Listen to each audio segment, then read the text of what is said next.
안녕하십니까? 제20회 제주포럼에 참석해주신 여러분. 지금부터 트럼프 2기 관세 폭탄과 동아시아 경제 대응 탐색 세션을 시작하겠습니다. 원활한 행사 진행을 위해서 휴대전화는 매너 모드로 전환해 주시길 바랍니다. 본 행사는 한국어, 영어로 동시 진행됩니다. 통역을 원하시는 분들께서는 자리에 놓여진 통역기를 착용하시기 바랍니다. 한국어는 1번, 영어는 2번입니다. Please make sure your cell phone is either off or on silent mode. Korean and English simultaneous interpretation is provided in this session. If you would like interpretation, please use the receiver provided at your seat. Korean is channel 1. English is channel 2.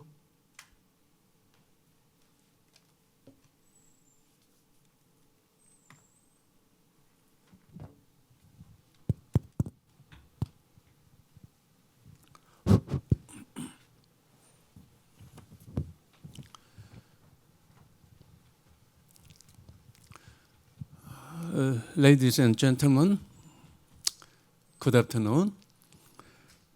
My name is Chung Young An, Professor of Economics at Jungwon University. And I am really honored to moderate this important session with such distinguished panelists under the theme of Trump 2's tariff bombs and the responsive navigation of East Asian economies. Let me first extend my warm welcome to our panelists who made a really long journey to share your insightful views with us. The detailed CVs of our speakers are provided in the forum template, and for the sake of time, I'm going to introduce our speakers by name and present affiliation. To my left, Mr. Jeff Sharp. Okay. Please welcome him. Yeah. Senior Research Fellow at the worldwidely well-known and very influential Washington-based think tank at the Peterson Institute for International Economics. And then Professor Wang Yong, please welcome him again. A leading professor of international relations at School of International Studies at Peking University. And then Dr. Yose Tamuri, please also welcome him. Is Executive Director of a very prestigious Center for Strategic and International Studies in Indonesia. Professor Sujiro Urata is originally on our program, but unfortunately he cannot make it. He caught suddenly a pneumonia the day before yesterday, but nevertheless he sent his position note. I will summarize his key points when his turn comes. I'm wishing him a very speedy recovery, and I'm really grateful for his effort even during his hospitalization. As a moderate, I would like to spend maybe 5 minutes to raise common questions to our panelists and also to provide some background the information. Well, ladies and gentlemen, amid the U.S.-China hegemonic rivalry, the U.S. President Donald Trump announced a reciprocal tariff for 57 countries, registering basically trade surpluses with the U.S. on so-called Liberation Day, April 2nd.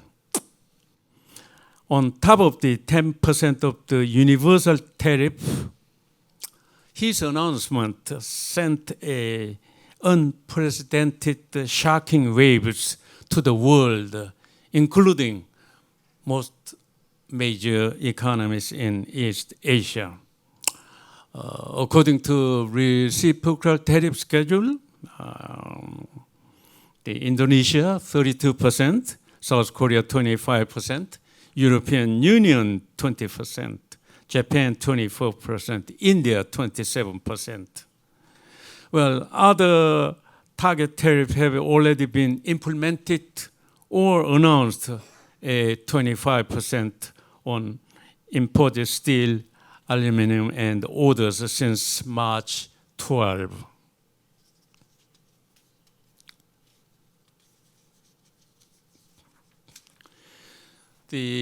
Although President Trump initially insisted on imposing tariff without any exemption, he reversed just 13 hours after implementation, announcing 90 days suspension of tariff except China.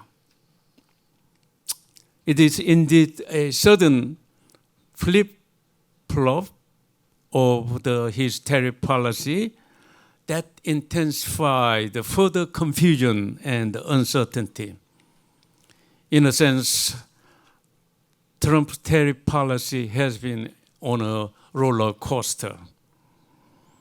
Against Trump's unilateral tariff imposition on China without even 90 days suspension, China has responded fiercely with tit-for-tat retaliatory tariffs of 125%, escalating the tensions between two countries into a fearful trade war.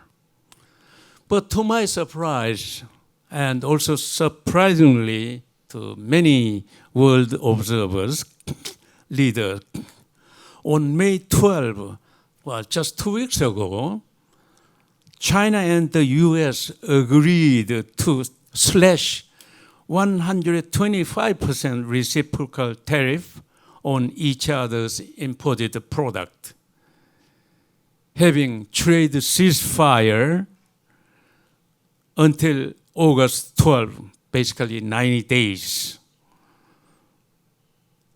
except the 20% tariff to the fentanyl, Well, China has also agreed to suspend or eliminate some non-tariff measures. Overall, U.S.-China tariff on the steel stands at roughly 39%. Speaking on the Geneva Agreement, Treasury Secretary Scott Bessent said, neither side, China or U.S., wants a decoupling. U.S. Trade Representative Jamieson Greer said, escalating trade war is equivalent of the embargo, which cannot be sustainable practice for either side. Well, I think this is very good news. But the ceasefire between the US and China is still temporary. The rollback lasts for only 90 days, while two sides continue negotiations. For that matter, the 56 countries should negotiate with the US, given the 90 days suspension period. Given these tariff truce development, the escalation between China and the US, 90 days suspension of reciprocal tariff gives major US trading partners a breathing room to figure out a new way of preserving trading relationship and recalibrate their tariff package. Well, it is very well known that most of the East Asian economies which are deeply connected with the US as well as China, still at loss to navigate how to go through unprecedented, turbulent, and unpredictable trade landscape. This is particularly so in the case of South Korea, which is so trade-oriented, but facing a political transition period void of national leadership to negotiate with the United States. Well, given this background, let me ask the first question to Jeff Schott. Trump's universal tariff have raised, I think, this a fundamental question of whether we are finally ending the U.S.-led liberal order of the post-World War. Are we heading to a revised multilateral framework that better reflects the evolving balance of power even after Trump 2's presidency? Second question, just 6 hours ago today, the U.S. Court of International Trade blocked Trump's sweeping tariff policy, ruling that emergency law invoked by the White House does not give the president unilateral authority to impose tariff on nearly every country. So where we are now, the U.S. standing, given the U.S. court verdict? Well, thank you very much. Trying to understand U.S. trade policy is very difficult, particularly if you know some economics.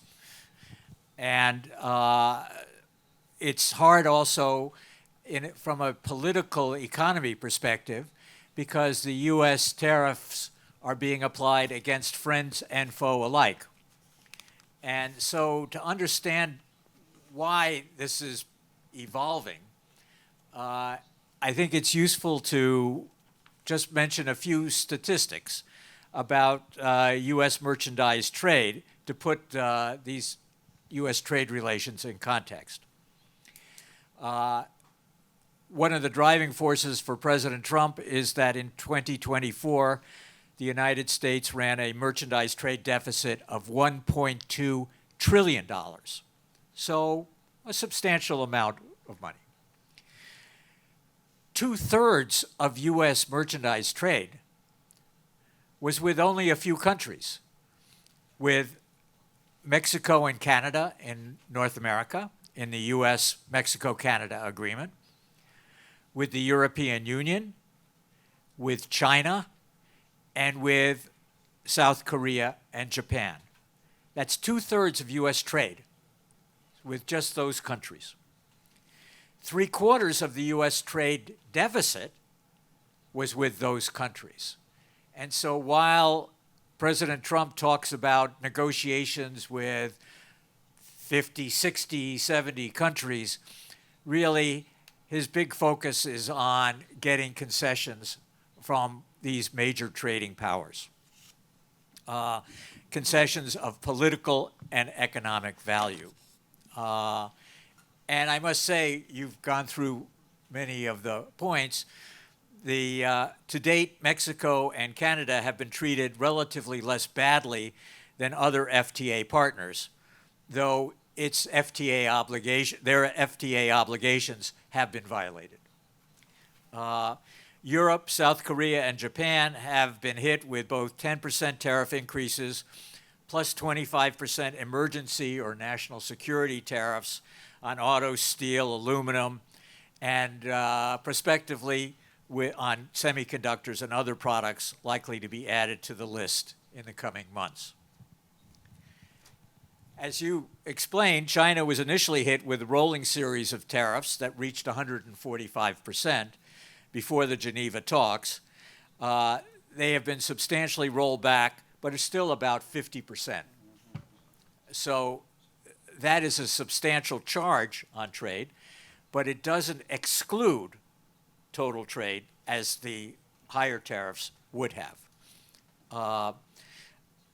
The Geneva deal reduced tariffs for an initial period of 90 days, implying that a longer period could be considered if progress is made in specific areas, including the 20% tariff related to trade in fentanyl and illegal drugs. For political reasons, Trump can't be too soft on China because both Republicans and Democrats want higher restrictions on U.S. trade with China. But for economic reasons and for the health of the U.S. economy and to dampen inflationary pressures in the United States, he can't be too hard on China either. Put more simply, what has evolved since the Geneva Agreement is that U.S. policy no longer seeks decoupling, but rather de-risking. De-risking on a security basis, de-risking on an economic inflation basis.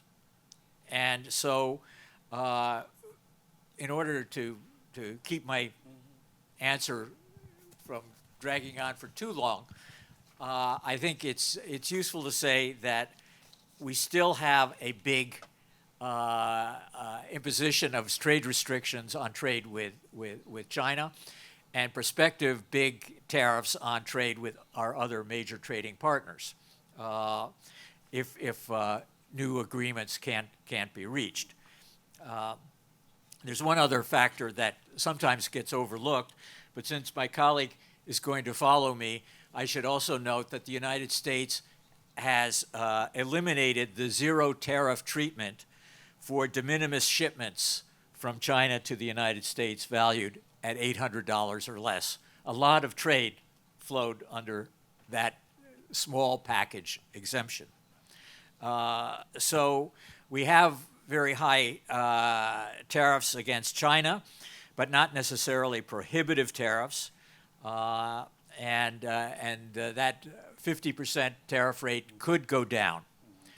Now, of course, because there is so much uncertainty, it made sense that today, while we were preparing our comments for this session, there was the big change that Professor Ahn talked about in the U.S. courts, in which they ruled that the tariffs imposed under the authority of the International Emergency Economic Powers Act of 1977 are unlawful and must be removed within 10 days. These tariffs do not include, this order does not include coverage of the tariffs on automobiles or steel or other national security products. So there's still extensive tariffs, high tariffs applied on imports from China and other countries. But this case will be appealed by the Trump administration, and so it is unclear whether there will be this removal of most of the Trump tariffs or whether they will be reinstated and perhaps increased in the coming months. And I should end on a note that this only increases the uncertainty that Donald Trump has added to the conduct of international trade. And when you have uncertainty, companies that do business, export or import, have to plan or insure against different outcomes, whether the tariffs are on or not. That means they need to diversify their supply chains, take other measures that inevitably increase the cost of securing goods and producing goods. And so any way you look at it, uncertainty is a tax on doing business, and it is harmful for the United States as well as our trading partners. I'll end on that sad note. All right, thank you very much, Jeff. Hey, Professor Wang Yong. China they really responded against the Trump's China bullying tactics at the very beginning, but agreed a remarkable the compromise in Geneva, and it's very true that the United States supported China when China attempted to access to accession to WTO, and China actually continued to register a very big size of trade surplus vis-a-vis United States during your economic takeoff to reach a current global the power in the whole world. So my question is that we would like to avoid any fallout, serious fallout from U.S.-China rivalry. Is China can take a more accommodative stance to embrace U.S. request to trim down the U.S. chronic trade deficit. Perhaps China can increase the import from, say, the U.S. agricultural product, even the U.S. The automobiles. I don't know. I really see the China's now reaction after Geneva Agreement. Okay. Yes. Thank you very much, Professor An, for your careful, thoughtful preparing and designing of this session. It's my great pleasure and honor to attend this distinguished panelists for this very important and timing topic. Yeah, and ladies and gentlemen, and thank you very much for your participation in this session. Yeah, first of all, I would like to thank Professor An and Professor Moon Jong-in and the East Asia Foundation for this panel and invitation. Yeah, I think the Professor An just asked the question. China benefit a lot from the U.S.-China relations, especially since China accession to the WTO. I think that is true. That is a part of the stories of economic globalizations. With regard to my views, I think I already developed a similar approach to the colleague here, Dr. Short. Okay, that is a political economic one. That is not just a pure economic and trade issues, right? So it will be helpful to have such a political economic perspective to give my analysis. My point is here, in response to so-called reciprocal tariff policy of Trump 2, China has adopted an uncompromising stance, leveraging its economic strength, manufacturing dominance, and trade diversification to uphold the rules-based global trade order and defend the WTO principles, demonstrating the responsibility of a major economy. So why China comes to this uncompromising stance? What are the reasons? China is ready, prepared to stand firm under the extremely high pressure from the United States, right? So I think China now in a position to stand up, not only for its own economy, but also for the principles. China's economic resilience provides a solid foundation to counter the tariff bullying by the U.S. According to the International Monetary Fund, China's 2024 GDP, measured by purchasing power parity, reached 35.3 trillion US dollars, making China the largest world economy with a vast domestic market. In 2023, exports are accounting for only 18.7% of China's GDP, down significantly from the 25 during the 2018 trade war, reflecting reduced reliance on the any single market, especially the U.S. markets. Now, notably, the share of exports to the U.S. Dropped from 19% in the 2018 to 12% in the 2023, with China expanding trade partnerships to 150 countries, solidifying its position as the world's top trading nation.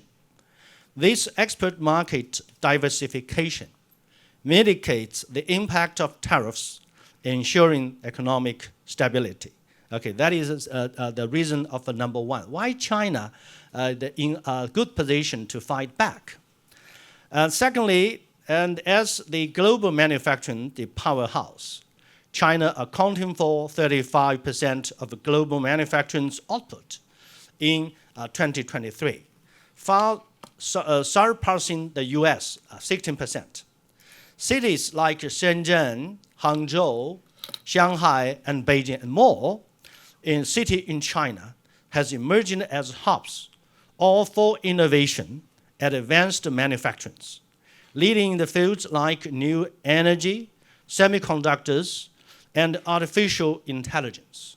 For instance, in 2024, China's new energy vehicle production accounted for 60% of the global total, with exports rising 70% year on year. China's dominant positions in rare earth and critical components, controlling about 80% of the global rare earth exports and 30% of U.S. demand for key parts, provides powerful leverage for the targeted countermeasures. So, for example, China's 34% the retaliatory tariffs on the U.S. agriculture products, they directly hit the Trump's agriculture heartland, showcasing the strategic resolve. And China's advances in military technology further bolstered its comprehensive strengths.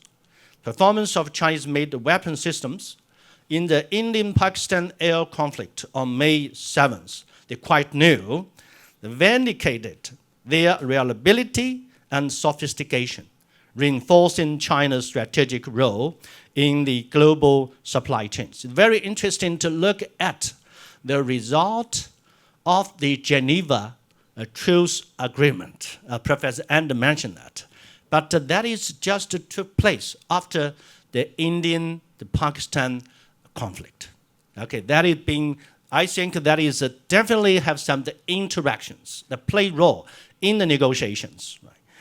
And the Trump's reciprocal tariff violates WTO most favored nation principles, threatening the global trade system. As a key WTO member, China staunchly defends multilateral trading rules, collaborating with the EU, ASEAN, and others to advance WTO reforms and counter unilateralism. I think that is very important. So I would say that China's stance is not about its own interest, right? So China's stance will be very helpful for the principled, rule-based international trading the orders. So I think in the end, I would like to say in facing the Trump 2 tariff policy, China with economic might, manufacturing powerhouse, and trade diversification responds decisively, upholds the WTO rules, demonstrates the global leadership. We call on the nations to unite against unilateralism and safeguard an open, inclusive trade system. I think China stands ready to lead in this by example. Thank you very much. Yeah. Thank you very much. Thank you. Yeah. Well, I'm delighted that China is going to play a role to safeguard the world trading system, staying on the rule-based framework. Okay, please do so. Hey, Dr. Damuri, you know, Indonesia was also reciprocal the terror list. Okay, I think the Indonesia was hit by 32% or something like that, right? And I also understand that Indonesia was the first country which sent a delegation to the U.S. to negotiate with the U.S. Well, so I think that Indonesia seems to be willing to negotiate with the U.S. rather than retaliating with the U.S. So please tell us where the Indonesia and as a matter of fact entire ASEAN community respond against the President Trump's unilateral tariff imposition. Yeah. Yeah, Okay. thank you. Thank you very much for the questions, Professor Ans. A very good evening to all of you, distinguished ladies and gentlemen. It's really an honor for me to be here. Thank you to Professor Ans and also East Asia Foundations for inviting me to be able to share my thought. I don't think I need to repeat again how devastating actually the Trump tariff policy and how it also not only disrupt the global trade but actually also undermines the rules-based trading systems that centers over openness and also multilateral institution and rules, but now challenged by great power rivalry, domestic populisms, and I might say, and also strategic decoupling. So my talk today would be mostly come from ASEAN perspective, including also Indonesian's perspective, but I need to arrange my talk into 3 points. The first one is on the implications to the ASEAN countries or the East Asian economies on this Trump's tariff policy. A few days ago, before I come here to Jeju, actually, I had a discussions with my colleague. He showed me the figures of intra-ASEAN trade. And the figure, and it is the figures of intra-ASEAN trade from 20 years ago. And he showed me that the intra-ASEAN trade never really go above 25%. It's only around 22-25%. And he said that, so does it means the trade integrations, economic relations in the among ASEAN countries is useless. There is no integrations actually. But instead of replying directly, I saw him actually another figures that intra-ASEAN trade since 2010 actually was only around 270 billion US dollar. In 2022, after 12 years, it grew threefold to 800 billion US dollar. So you can see it in the percentage still remain the same, but it actually grew significantly. What does it mean? It means ASEAN countries really, trade relations among ASEAN countries really depends on their trade activities with other countries, with Japan, with China, with Korea, and definitely with the US. So you can say that the current Trump policy, U.S. policy, actually really hurt ASEAN economies badly.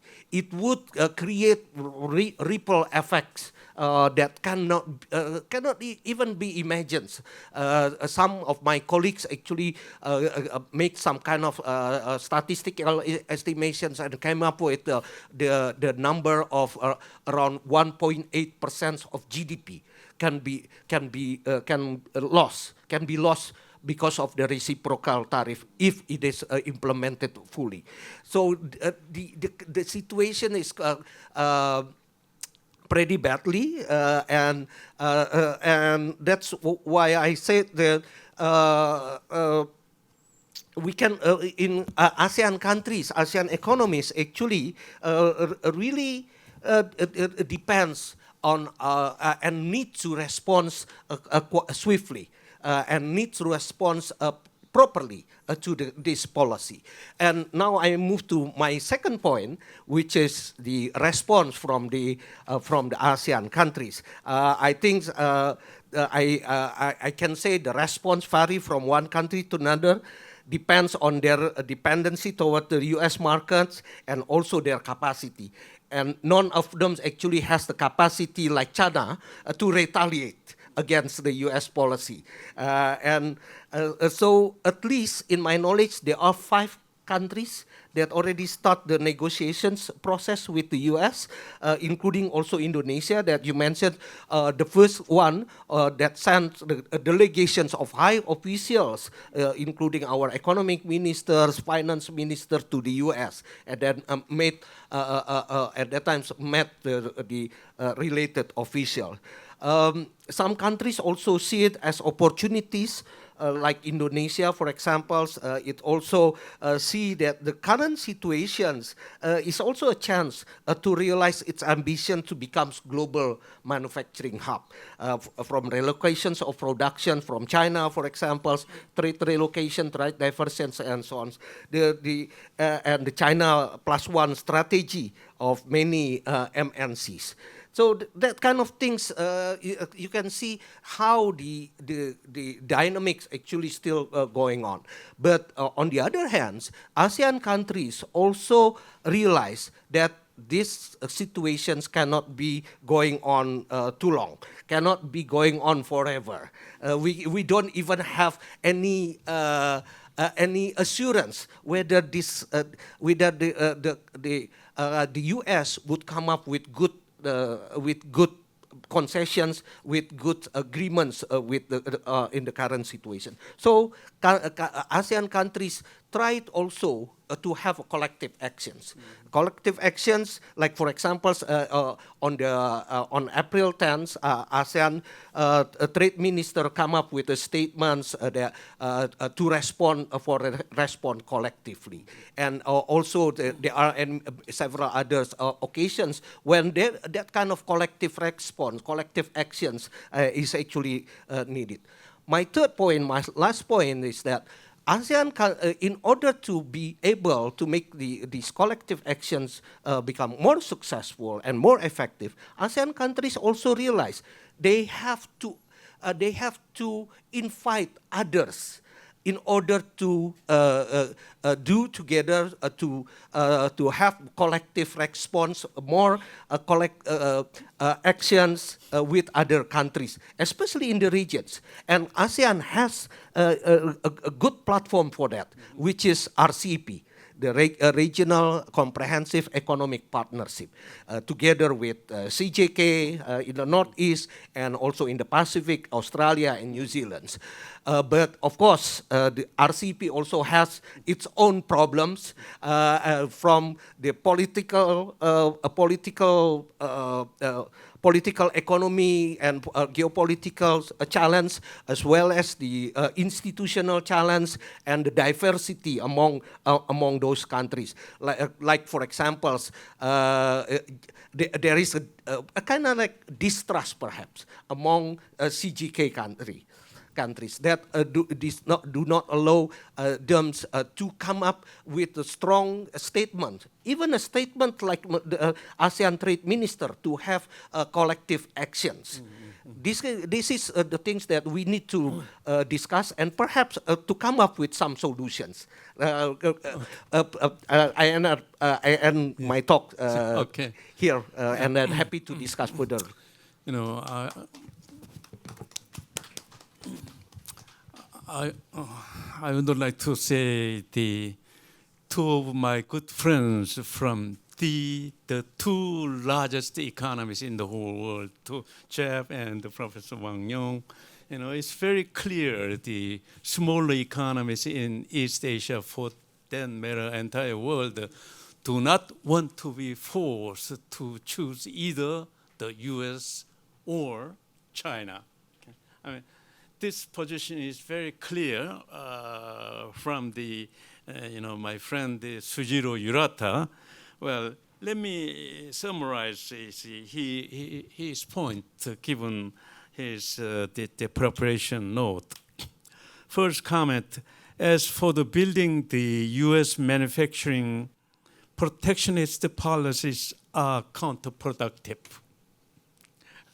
And second, President Trump tariff policy undermines the rule-based world trading system. But given these two, you see, the critical comment, but Japan will cooperate with the United States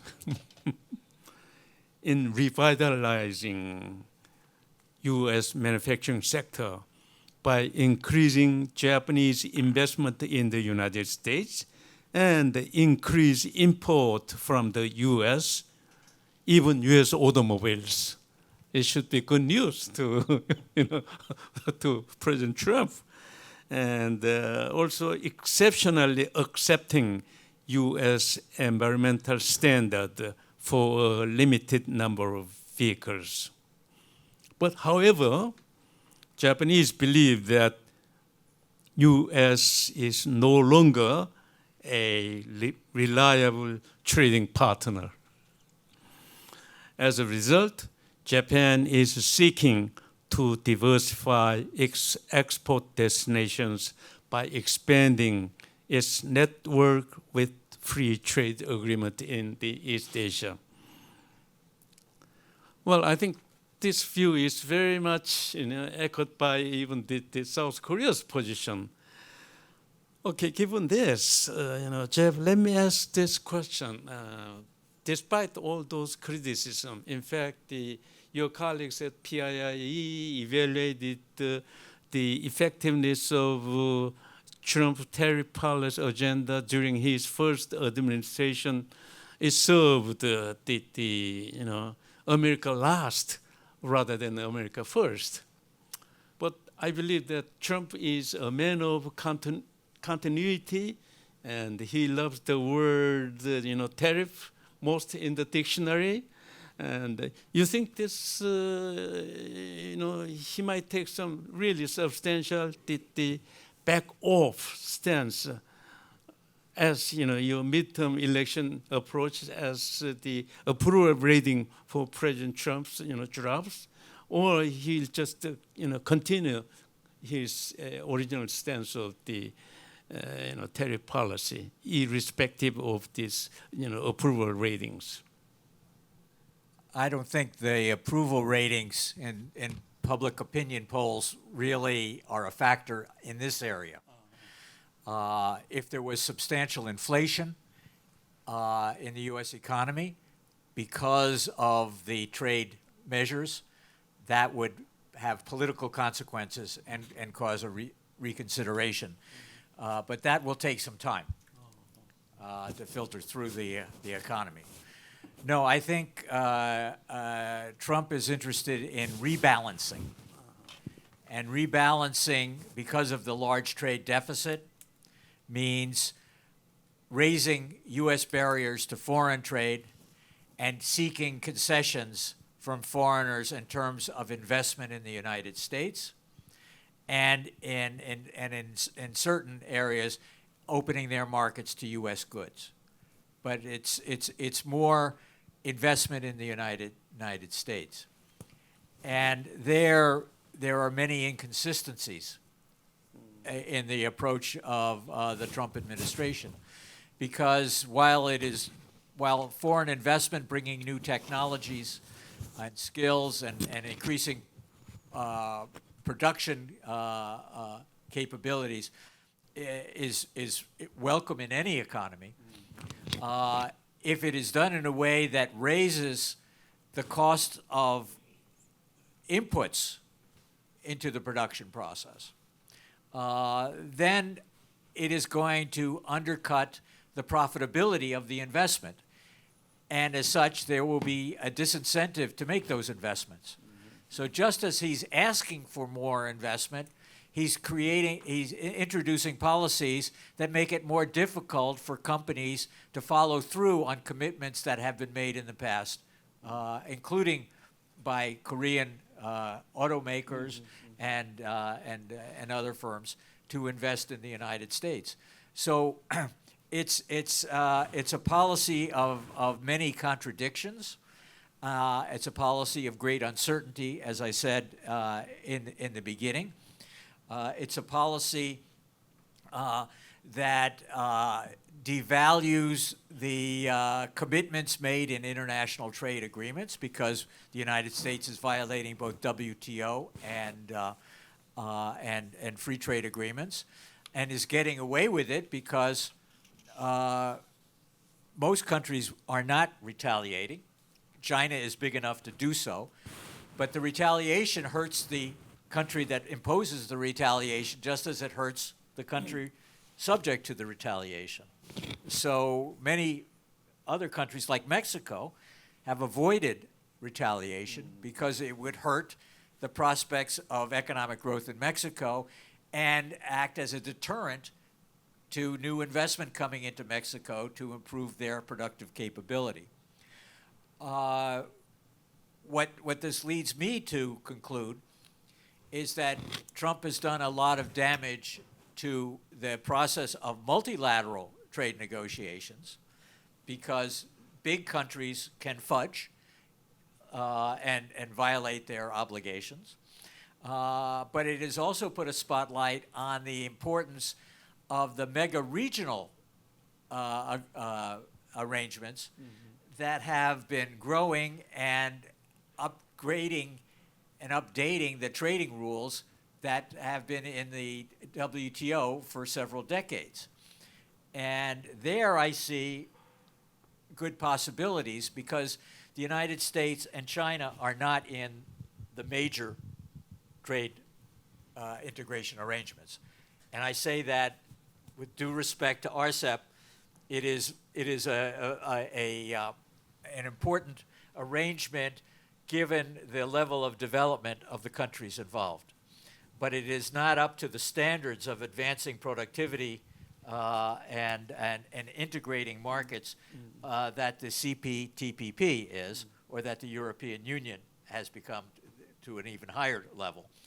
And therefore, if one is looking for ways of strengthening the rules-based trading system, one needs to look at these mega-regionals that are expanding in membership and could have an influence on improving the multilateral system without having to go to Geneva and being blocked by the United States or United States-China differences.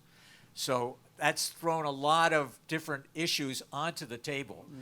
But I think it's very important to look at it this way, that Trump is doing a lot of harm to the multilateral trading system, but he also may be creating a challenge for middle powers to come together, and I include Indonesia in that, and its interest in joining the CPTPP, to use these mega regionals as a way of reinforcing the rules-based multilateral trading system. You know, Jeff, I'm so delighted that you brought up the collective actions by smaller economies, including Indonesia and South Korea, so on, within the East Asian, the regional economic framework. Well, we'll touch upon later on that. Professor Wang Yong, I think that you are also an international political scientist, okay? I think this whole competition between U.S. and China rivalry involves on the who wins the high-tech development, especially AI and semiconductor, so on and so forth. And President Xi Jinping declared that given the U.S. ban on the high-tech intermediate goods and even semiconductor exported to China, but China will do it, okay, by taking very affirmative and self-sufficiency, effort. And for example, Chinese they contributed the most of the AI papers in the top journals in the whole world, and then I think this the U.S.-led unipolar system is now rapidly changing into bipolar, even a multipolar system. Okay, so my question is that is China's push for China Dream 2050, okay, will evolve, okay, this emerging multipolar system, or China really heading to unipolar system in your own, right? Thank you, Professor An, for your very interesting and important questions, right, to address these issues from the big power rivalry, right, the changes, transformations of international political order. Yeah, so I think first of all, so I would like to say, U.S. and China recently both recognized the transformations of the post-Cold War era, right? So-called the post-Cold War era, mainly that unipolar moment. That means U.S. Dominant positions. U.S. They play a leading role in pushing forward economic globalization, opening up the markets, right? And all of us the benefits from this process. But on the other hand, the leaders and the public in the U.S. also recognized, these old days has passed away. The world has entered so-called the post-Cold War era. That means that is increasingly multipolar world. That doesn't mean a bipolar world. So personally, I prefer to use increasingly multipolarity, the world. Now we have seen the rising of the global South. You see the BRICS Plus process play a larger role. And these countries work together to promote some kind of reform of existing international economic and political order. I think that is a new example, right? So that is GCC, the Gulf states, 6 countries, working with the ASEAN, the countries, and China. They just have leaders meetings. So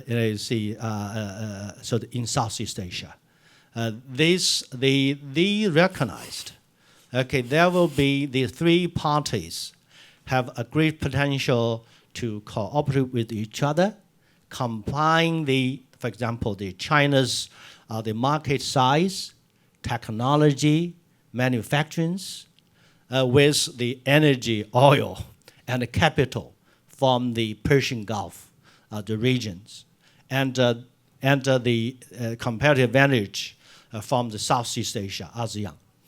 That is market, that is labor cost, etc. Right? So they work together. They will, on one hand, they can be a very important, the force to resist the economic so-called policy of the reciprocal tariff policy of the U.S. All of us face the pressure. On the other hand, they do think they have a mutual, the mutual benefit based on this new order, trading order. They're based on for example, the mutual respect, the mutual, the reciprocity. That is equal structure rather than the old, the hierarchy, the structures. That is something. That is set good examples for the global South countries to work together, to work for some quite new, the different order. Yeah. Very brief on this. Thank you. Yeah. Okay. Well, thank you very much, Professor Wang Yong. I want to bring in a security dimension in our forum, but that's the question I have always in mind, whether the multipolar system or bipolar system is implication, with the trading system. I think the one more factor I would like to.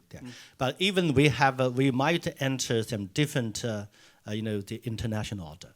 But the U.S. China do have a lot of common interest to work together, to continue the cooperation. Right, so I think we see from the Geneva Agreement between two countries, the economic interdependence does matter. Okay, that is our interlocked economy. They help relieve the trade tensions. So I think that is we are in the. So I think that is the results of the last 40 years economic, the globalization, the rise of international supply chain. Okay, that is that. I think that we should recognize, and President Trump, and now I think now comes to have a better understandings of this structural constraints on its policy. The will. Okay, very good. Thank you. Dr. Tamuri, Jeff mentioned that the Trump high tariff policy actually provided the opportunity, sort of the wake-up call for the middle powers in East Asia to strengthen their own, linkage through some free trade mechanism. For that purpose, we have two, mega deals, CPTPP and RCEP. But I think your view on the characteristics of RCEP is somewhat different on CPTPP. Jen mentioned that the CPTPP contains really high standard, right? But whereas RCEP does not have.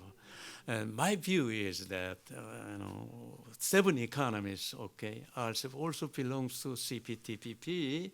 And do you think we can enhance the quality of the RCEP to accommodate those missing chapters available in CPTPP for eventual amalgamation of two, regional trade groups? Actually, the Urata really, in agreement with we should enhance the quality of the RCEP even through the mechanism of China, Japan, and Korea in the FTA. So what is your view on this, the characteristics of RCEP and the convergence with the CPTPP? Well, I agree with Jeff that RCEP is not as high as a CPTPP in terms of rules and standards and many other aspects related to trade. But you cannot talk about strategic trade reactions or strategic trade response in CPTPP. CPTPP do not have institutional platforms in order to coordinate these strategic actions. And RCEP actually the one that has this kind of things.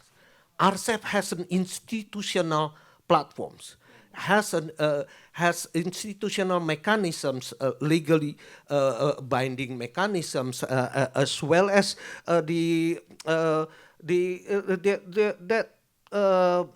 flexible cooperations mandate as well.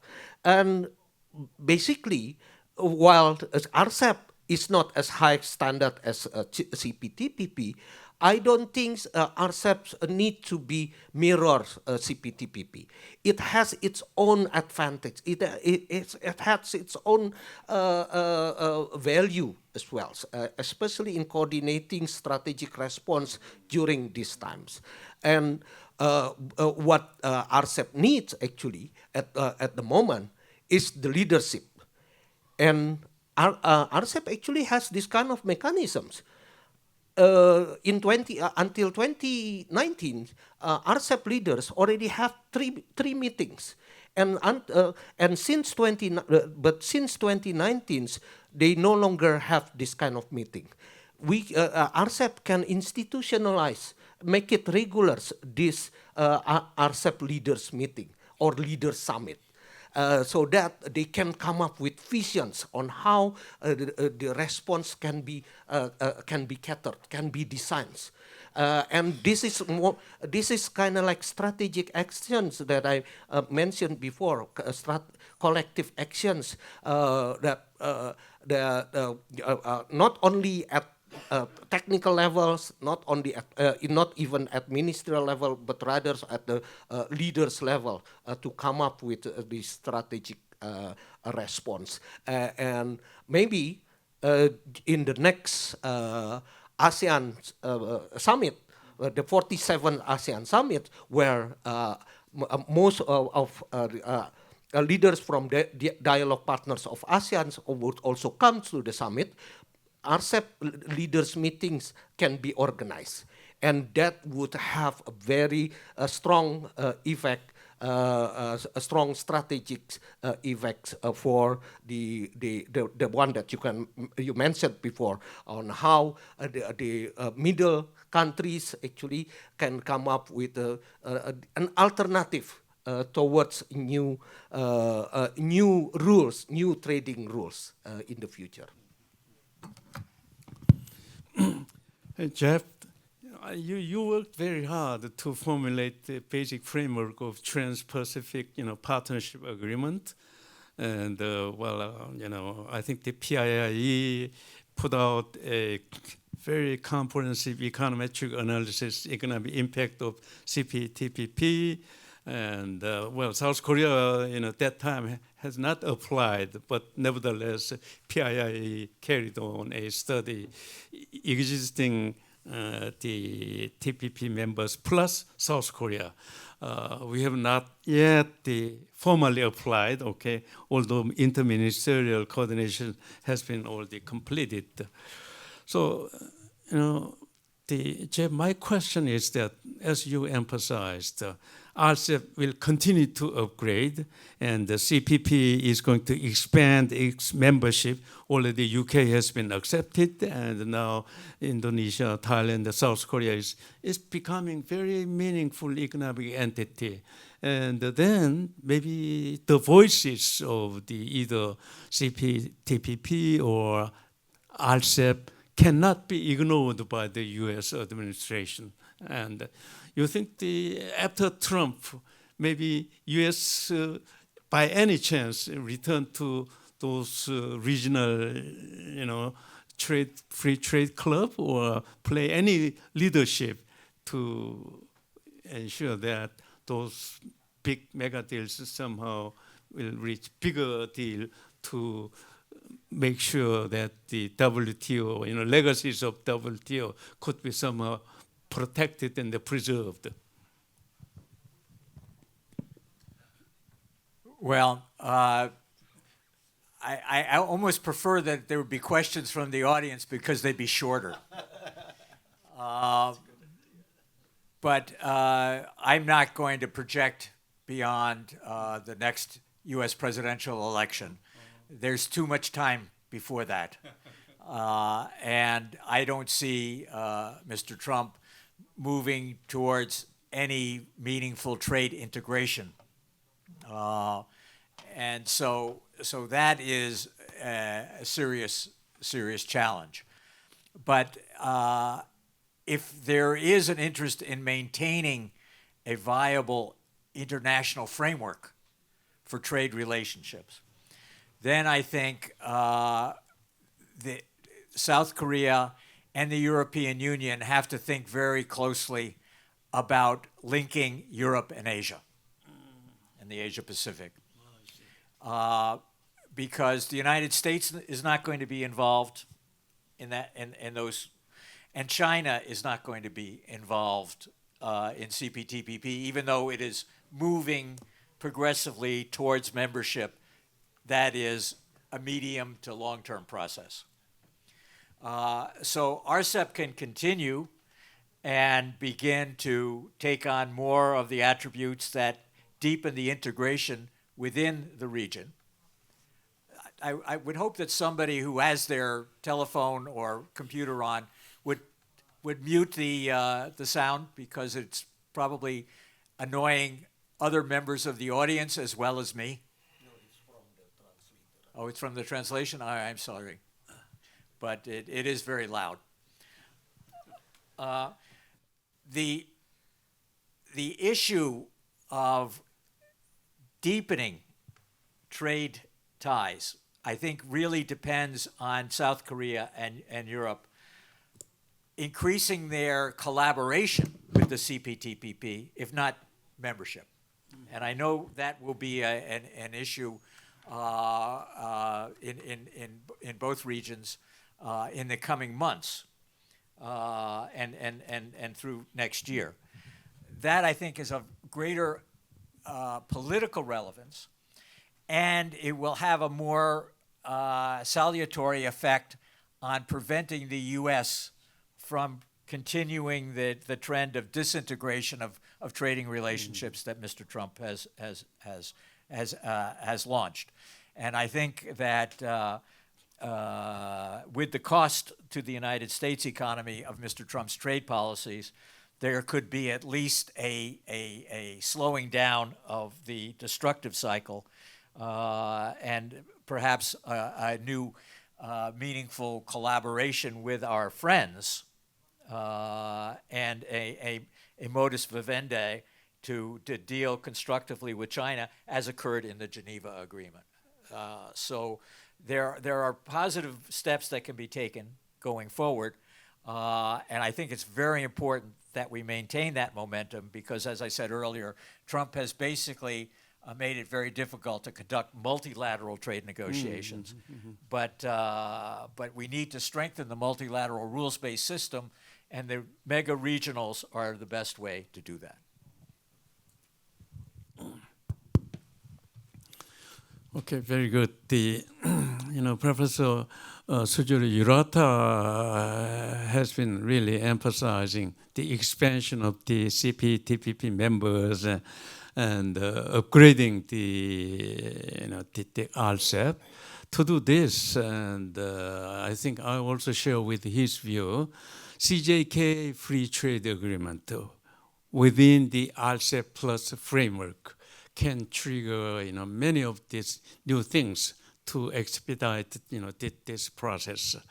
So in this regard, the Professor Wang Yong, South Korea and perhaps Japanese are, in a sense, very much cautious. Okay, China is so big, and when we talk about the FTA deal among three countries, whether China can, for example, stay on the intellectual property right, okay, and also investor-state disputes. The South Korea and Japan are ready to. We already joined, in a very heavy commitment on those two areas. So I think the smaller Japan and the Korean economies, in a sense, okay, we are still very much skeptical on whether Chinese firm commitment on the intellectual property right, and also the treating foreign investors like the domestic part, providing non-discrimination, the treatment. Okay, can you share one?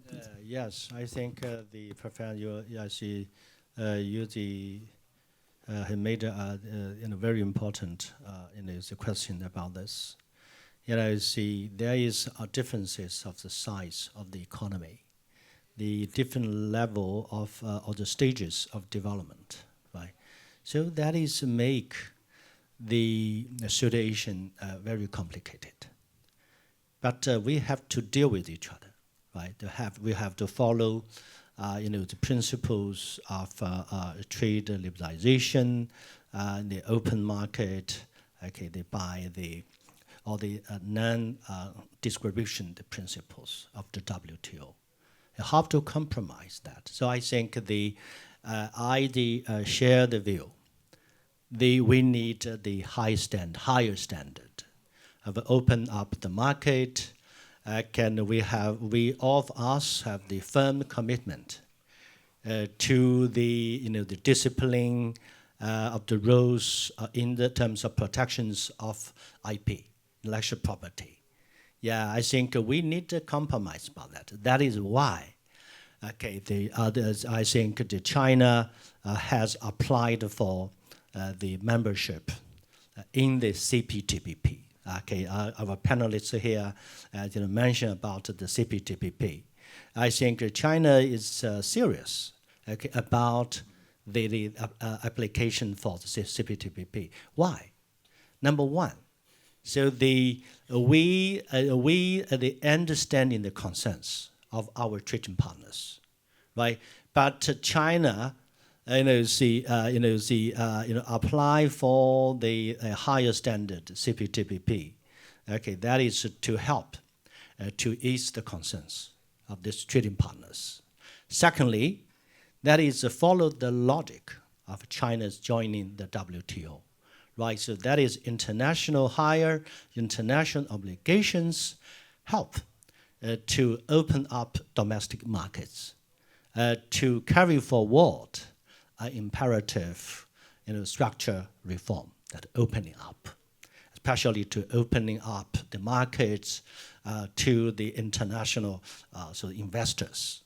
That is very, very important. So by this, so I think all the trading partners, they have the several alternatives. Be engaged in the trade war, escalation of the tension, or we work together for the common grounds to compromise. So I think that is why I think that 2 years ago, the WTO released its report. They're calling for re-globalizations, right? So we have the historical lessons of the 1930s. Engaged in trade war. The U.S. Congress passed the high tariff the legislation of the 1930s, right? That is a very important trade and economic the reasons for the long-term geopolitical confrontation. The tragic World War II, and we also had the good appearance of opening up trade liberalizations. Since 1950s, especially since the 1990s. So I think the WTO reports insist that the trade liberalizations, opening up the markets, is still the most efficient way for the countries to deal with each other. So I think that we should refresh our understanding about the free trade and opening up, but in a new political context. We see all the domestic pressure everywhere. China, same thing, right? Same thing. The U.S. So to my understanding, I'm working on the American studies. We see all the Trump, the trade policy is about domestic politics. That is domestic politics is the basic logic. Before the election, before the midterm election, for the next election, the general elections, to ensure the power, the Republican Party or its group, right? So I think that is from that logic we say, I'm consciously optimistic about U.S.-China will reach the agreement in October. Yeah, so I think that is political logic. Thank you. Yeah. Okay, good. Well, anybody from our audience, you can always raise questions to addressing, any of the panelists. You can raise hands, and in the meantime, if not, we can carry on. Dialogue. Anybody?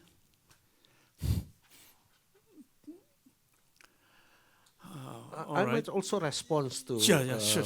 while we're waiting for the questions. Okay. My response to Professor Wang and also Jeff. remarks before on how especially for Professor Wang's, I agree that we have to have this kind of WTO reforms. But perhaps we should also open up with the new kind of arrangements, alternative arrangements, which is more plurilateral.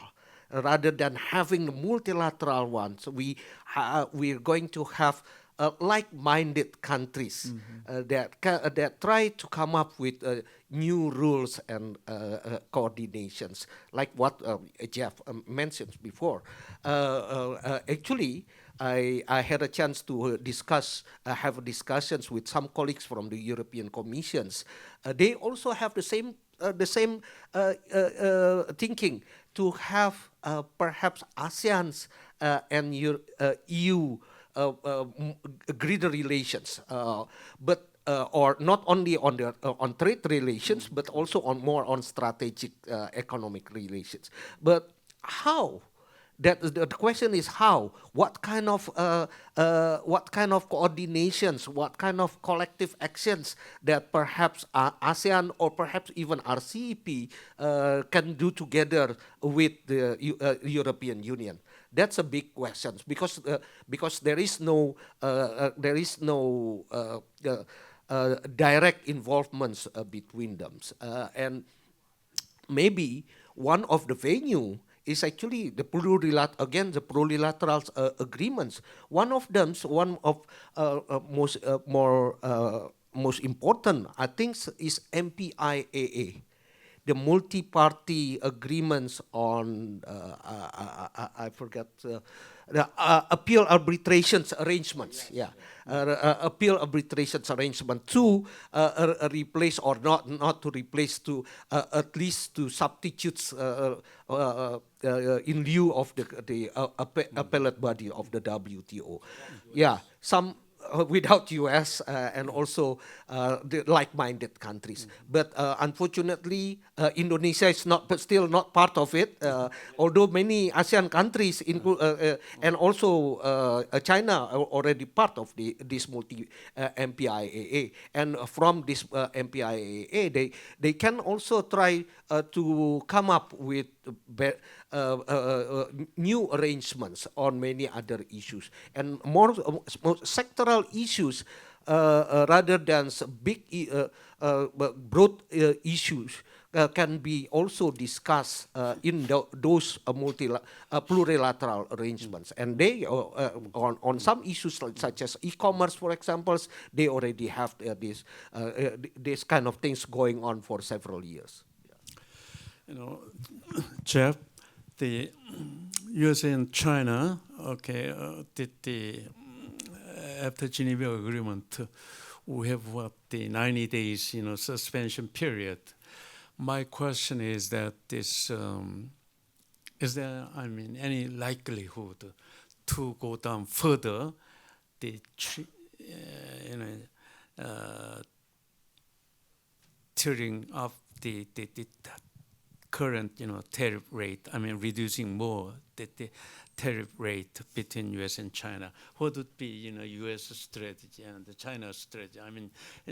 What you involved some face saving the approach, or you are really looking for some practical mutually complementary sort of the solutions? So depending upon that outcome, I think the other 56 economies will take hard lessons from the negotiation between US and China. So I would like to hear, Jeff, your views on the possible outcome during this 90 days suspension period. Well, as I said in my initial remarks a long time ago, whatever happens, China's tariffs will be higher than most other countries. The tariffs on Chinese imports into the United States.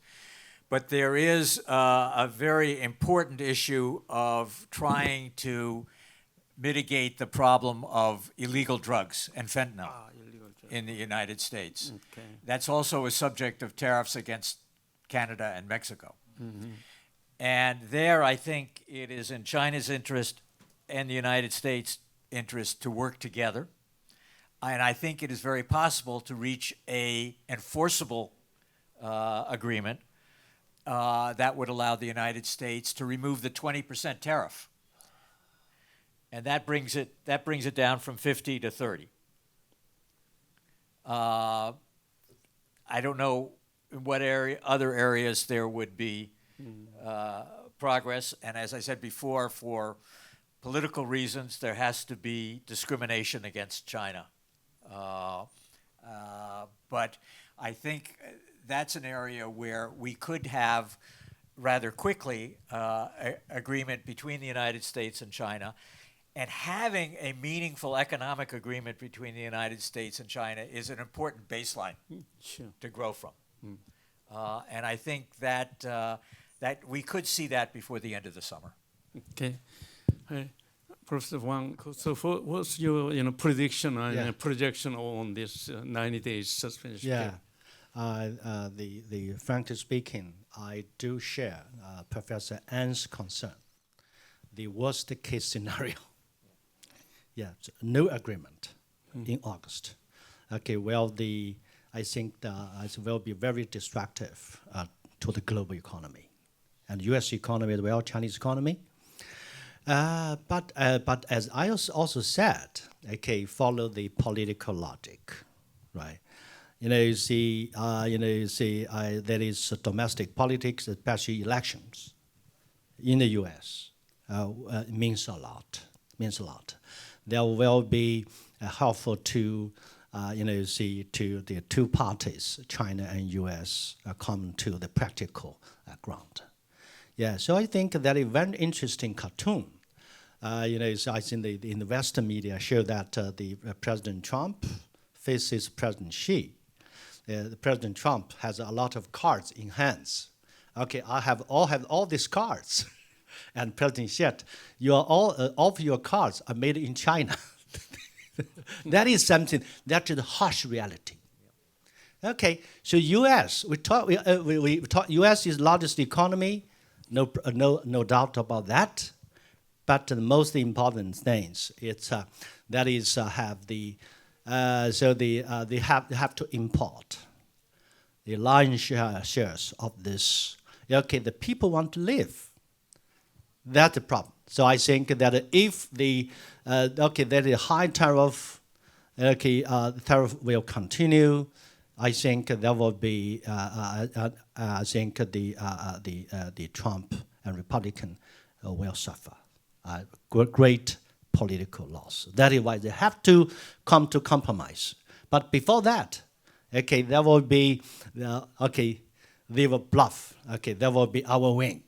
China, I think, will give some compromise, concessions to meaningful concessions that, and so I personally, the personal prediction that I'm cautiously optimistic. Okay, one thing about it. Yeah, okay. In Bahasa Indonesia, there is a saying that when elephant fights, gazelle dies. The meanings that when the strong fight, the weak suffer. And basically, we don't know whatever the outcome of these negotiations, whether China and the U.S. Have some kind of agreements or not. Actually, other countries would suffer, especially in Southeast Asia. So Southeast Asia again need to have a collective response in order to whatever the agreement. Because even if the agreements come out, the agreements have been reached, then there is no assurance in those countries in Southeast Asia would not get reciprocal tariff from Trump administrations. There is even more reasons for Trump administrations to put the reciprocal tariff to Southeast Asia because the administrations already get a deal from China and they have all the capacity to deal with other countries, including also the Southeast Asian countries. Yeah. Well, Dr. Tamuri, actually, I admire the great movement of ASEAN economic community, and ASEAN has played a very important as a honest broker in settling down many differences through even security-wise ASEAN regional forum and so forth. So I really would like to say that ASEAN would continue to play, that role, and together with South Korea and Japan, I think this South Koreans, we describe sometimes ourselves. Okay, we are a shrimp between two big whales, U.S. and China. But I think we should be able to somehow slippery, to navigate these two big whales, while encouraging some, negotiated settlement between China and the United States. Well, I think this our time is up, and maybe anybody you make final comment, a quick comment. I'll give the maybe 1 or 2 minutes each other. Anybody? Okay, Jeff. No. No, I think what is important here in East Asia is to maintain dialogue with the United States, even given the threats of more protectionism. There is an important linkage of trade and economic security, and there are many. The United States and South Korea have a very long-standing and deep relationship overall. And so it would be very unfortunate if we allowed sectoral trade frictions to inhibit the essential security collaboration that we have.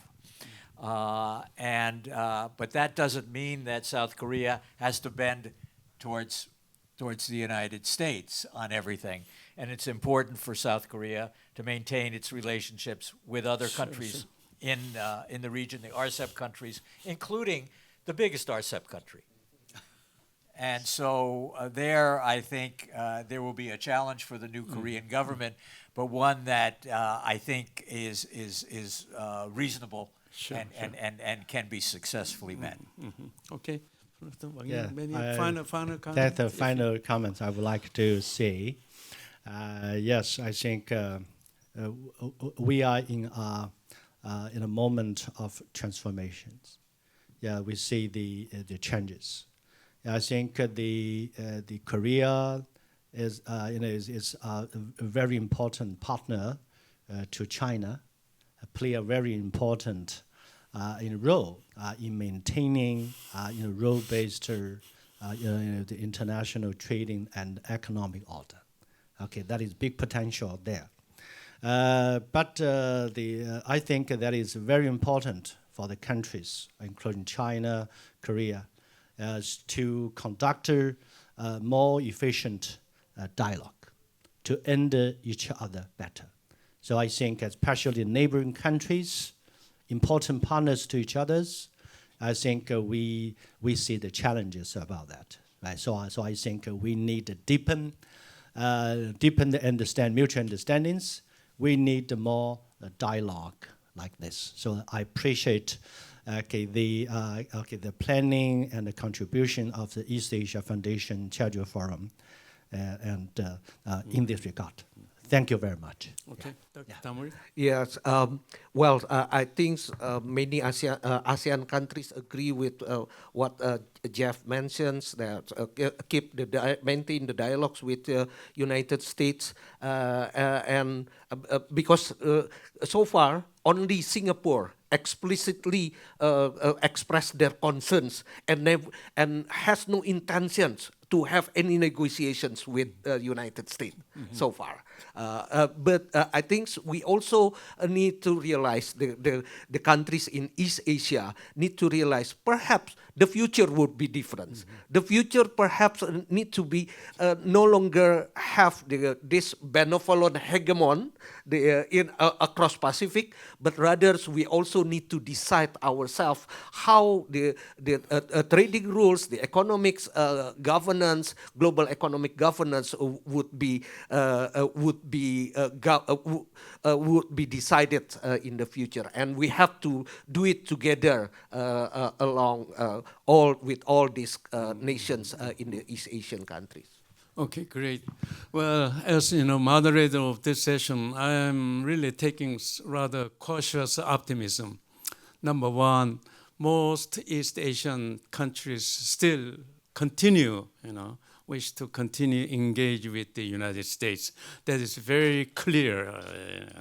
Indonesia sent the first delegation to White House to negotiate, and many of the ASEAN, of course, South Korea and Japan, even willing to help U.S. trim down its chronic trade deficit. Okay, so East Asian economies are very benevolent to the U.S. wishes. Okay.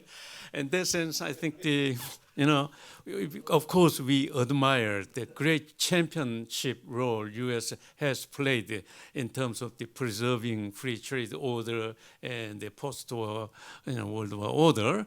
And I hope the U.S. will return to the historical role which U.S. has played in the past years. And second, I was really relieved by seeing the Geneva Agreement between the U.S. and China, and I firmly believe that two countries will continue to slash out even current the high tariff level, and which will influence a great deal the bilateral deals between U.S. and the 56 countries. But on that score, I don't know. The early harvest package is better or late, taking how the other countries, taking the negotiation with the United States. I mean, that's what I'm not sure. But one thing is that I think the world is much better than what we worried after seeing Geneva Agreement, also East Asia's active engagement with the United States. With that note, I'm delighted to conclude the session, and I think our panelists deserves a big hand. Please, join me in thanking their contribution.